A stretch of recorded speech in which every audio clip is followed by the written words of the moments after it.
Ahí las tenemos ya colocadas.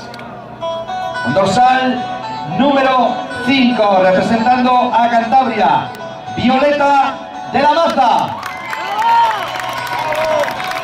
Y con el número 3, desde tierra asturiana, Ainhoa Dieguez Laviana.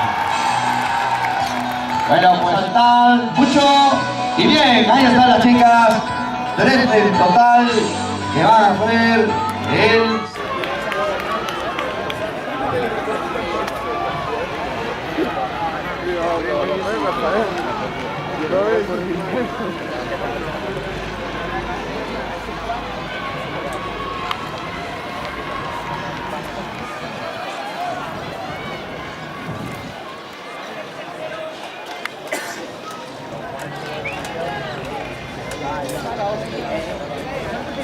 ¡Vamos, Oscar! ¡Vamos, Oscar! ¡Vamos, Oscar, va!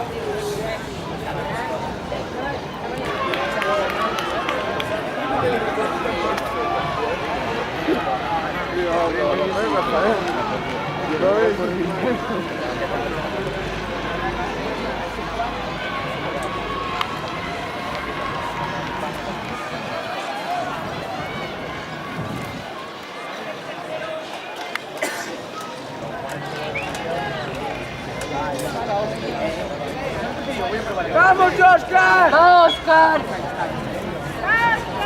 ¡Vamos, Oscar, va!